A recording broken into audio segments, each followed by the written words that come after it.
નમસ્કાર. ગ્રામ પંચાયતની કામગીરી અને ગ્રાન્ટની સંપૂર્ણ વિગતો મેળવો. કોઈ પૈસા તો ખાતું નથી. સરપંચને કેવી રીતે ફરિયાદ કરવી? તો તમારે ગામમાં ગ્રામ પંચાયત અને ગ્રામ પંચાયતના ઘણા બધા કામ થતા હશે. ગ્રામ પંચાયતના બજેટ પણ ફળવાય છે. તમને ખબર નહીં હોય કે તમારા સરપંચ કે બજેટની કયા કામમાં વાપર્યું છે અને તમારા ગામમાં કેટલું કામ કર્યું છે, અને તમે બધું જ જોઈ શકો છો ખાલી એક જ એપ્લિકેશન ડાઉનલોડ કરીને. ગ્રામ પંચાયત એપ્લિકેશન ફોર્મ ગુજરાત. જો તમારી ગ્રામમાં ભ્રષ્ટાચાર થતો હોય તો તમને ખબર નહીં કે ગ્રામ પંચાયતમાં પૈસા ખવાઈ જાય છે. તમને ખબર પણ નથી રહી. તમે ઘરે બેઠા મોબાઈલમાં જોઈ શકો છો કે તમારા ગામમાં કેટલું કામ થયું છે અને કેટલા પૈસા આવ્યા છે. મેરી પંચાયત એપ્લિકેશન 2024 શું છે?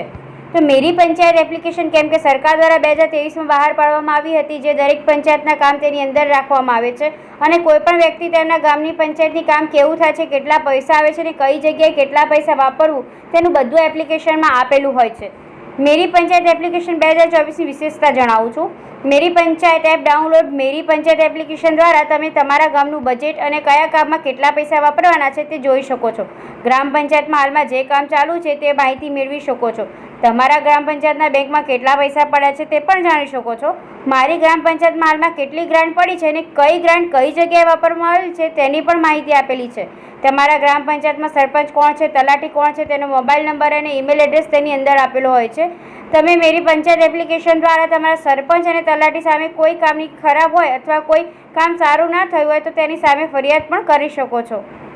મેરી એપ્લિકેશનથી ગ્રામ પંચાયત કેટલી ગ્રાન્ટ અને બજેટ કેવી રીતે ચેક કરવું? તો મેરી એપ્લિકેશન પંચાયતમાં જઈને તમારે કોમ્પ્યુટર જવાનું રહેશે, ત્યાં ક્લિક કરવાનું રહેશે. પંચાયત ફંડ પર ક્લિક કરશો એટલે નીચે એક ઓપ્શન આવશે, ફંડ પ્રાપ્ત થયું, તેના પર ક્લિક કરવાનું. એટલે ત્યાં નીચે આવક અને ખર્ચ પર ક્લિક કરવું પડશે. ત્યાં જઈને તમારે પંચાયત બેંક ખાતા પર ક્લિક કરી તમારા ગ્રામ પંચાયતમાં કેટલું બેંક બેલેન્સ પડ્યું છે તે જાણી શકો છો.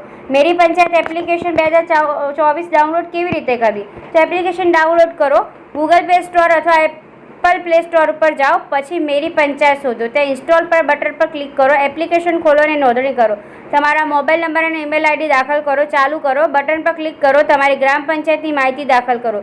તમારા રાજ્ય, જિલ્લા, તાલુકા અને ગામનું નામ પસંદ કરો. 4 અંકનો એમપિન દાખલ કરો અને તેને યાદ રાખો. તૈયાર. હવે તમે એમપિન વાપરીને ગમે ત્યારે મેરી પંચાયત એપ્લિકેશન લોગિન કરી શકો છો.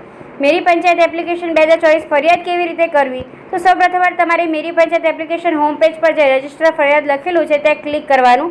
તમારે કયા પ્રકારની ફરિયાદ કરવી છે એ પસંદ કરવાનું. તમારે કોઈ ગ્રાન્ટ કે કોઈ કામ સરખું ના થયું હોય તેના વિશે ફરિયાદ કરવી હોય તો તેનો ફોટો અપલોડ કરવાનો રહેશે. પછી જે એડ્રેસ આપેલા છે તે લખવાનું અને સબમિટ કરશો એટલે તમારી ફરિયાદ થઈ જશે.